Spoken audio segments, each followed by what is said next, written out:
한 주간 기독교계 이슈를 살펴보는 시간입니다. 종교인 과세 시행이 1년이 지났습니다.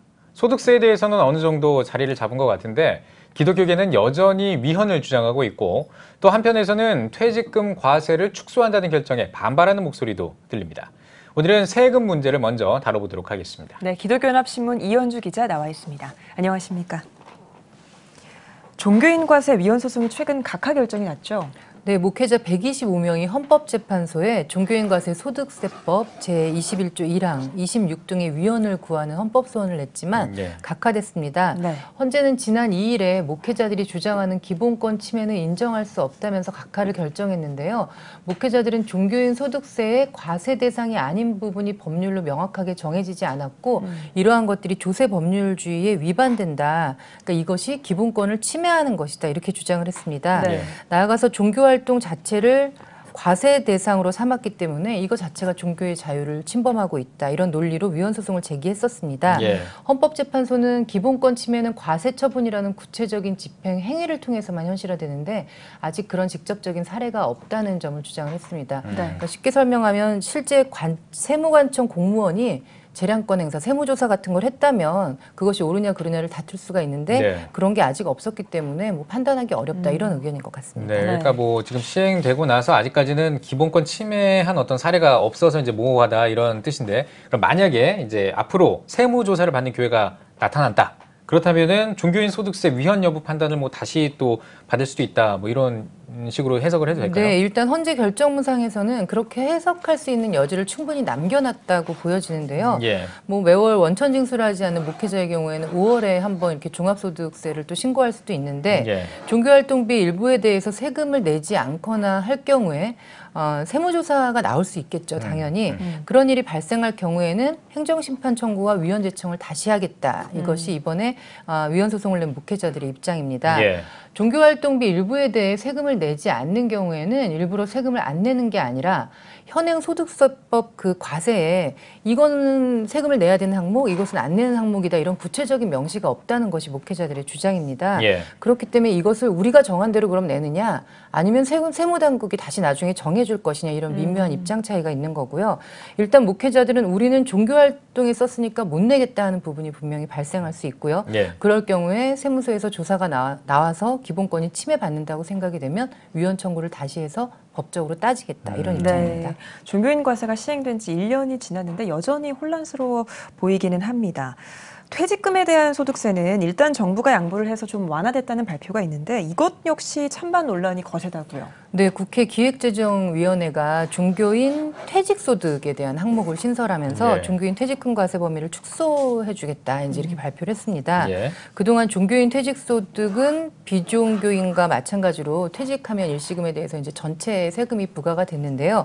이렇게 완화된 개정안에 따르면 2018년 종교인 과세 시행 이후에만 과세를 하기 때문에 사실상 많이 줄어들게 되는 거죠. 2018년 이전에 받은 퇴직금 적립된 것에 대해서는 과세를 하지 않겠다는 겁니다.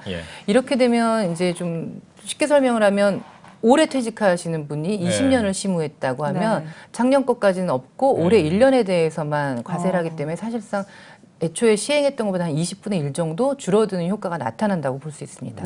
근데 이게 제동이 걸렸어요.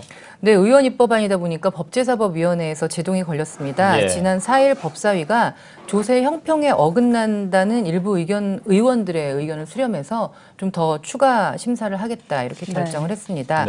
법사위에 출석한 홍남기 경제부총리는요. 일부 형평성 문제가 제기된다고 보지만 여야 사당의 합의 내용이고 또 정부도 동의했기 때문에 5월부터 퇴직소득 신고를 해야 되는데 지금 법이 통과가 안 되면 일단 환급이나 이런 문제가 생긴다 이렇게 설명을 했습니다. 하지만 더불어민주당 박주민 의원은 헌법이 명시하고 있는 조세 평등을 지키기 위해서 종교인 과세가 시행되는데 1년도 되지 않아서 이렇게 소수 종교인에게 특혜를 주는 거 이거 안 된다 이렇게 주장을 하고 있습니다. 소수 종교인에 대한 특혜라고 하는데 이게 기독교에만 해당되는 겁니까? 사실 우리나라에 종단이 여러 개가 있는데요. 이 중에 퇴직이 명시된 곳이 사실 기독교가 거의 유일하지 않나 싶습니다. 불교, 천주교 모두 퇴직 개념 자체가 없고요. 그러다 보니까 퇴직금에 대한 소득세 자체가 아예 존재를 하지 않습니다. 기독교만 혜택을 받는다는 주장이 사실 여기서 비롯이 되는데요. 천주교는 이제 중앙집권적인 시스템으로 일종의 사례비들이 예. 나가고 있고요. 예. 또 불교 같은 경우에는 큰 절들은 괜찮지만 작은 사찰, 지역 단위 말사 같은 경우에는 사실 얼마의 수입이 들어오고 예. 얼마만큼의 사례가 나가는지도 알 수 없기 때문에 기독교는 억울한 부분이 많습니다. 예. 그동안 국내 종교 중에 사실 내부 재정이 가장 투명하다고 자부할 만한 곳이 기독교이기 때문인데요. 매년 공동의회에서 연간 헌금을 공개하고 있고요. 각 교단에서도 전체 총액의 예결산을 공개합니다. 또 이미 상당수의 교회들은 그 인터넷 홈페이지에 교회 예결산을 매달 오픈하는 교회들도 많이 있습니다. 예.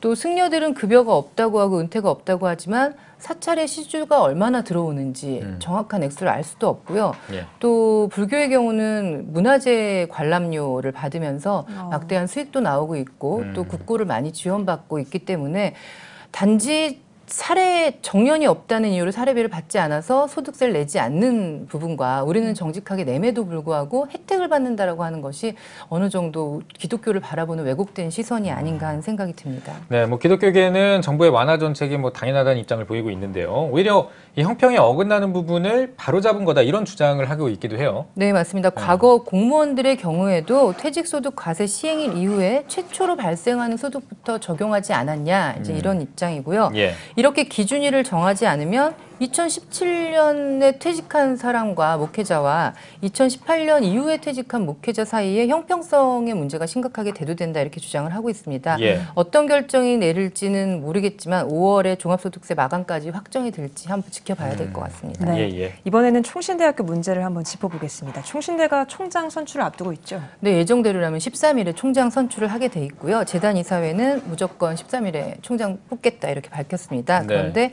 뽑아놔도 추후에 좀 혼란이 생길 수 있는 일들이 일어나고 있어서 어떻게 될지 좀 봐야 될 것 같습니다. 네. 그러니까요. 총신대 총장을 선출하는데 변수가 생겼다라는 게 이게 어떤 내용입니까? 네, 교육부가 김영우 전 총장이 소청 심사 연기를 신청했는데 예. 이것을 받아들였습니다. 그러니까 기일을 연기했는데 이것은 뭐냐면요. 소청심사위원회는 징계 처분을 받은 교원이 이 결정에 이의 제기를 할 경우에 회의를 열어서 심의를 하게 됩니다. 예. 회의석상에는 당사자나 대리인이 이제 참여를 할 수 있는데요. 네. 정당한 이유로 연기를 신청했을 때 이를 받아들이게 돼 있습니다. 예. 또 교원이 파면 또는 해임이나 면직 처분을 받은 경우에는 소청 심사를 하면 결정이 있을 때까지 후임자를 보충 발령하지 못한다는 규정이 있기 때문에 아무런 결정이 안 난 상태에서 총장을 뽑는 것이 맞는지 또 뽑고 나서 혼란이 있는 것은 아닌지 판단하기 힘든 상황입니다. 만에 예. 하나 이의 제기가 받아들여져서 복귀할 경우에는 총장이 둘이 되는 상황이니까 예, 그러네요. 혼란을 피하기 어려운 것이죠. 예. 네, 잘 들었습니다.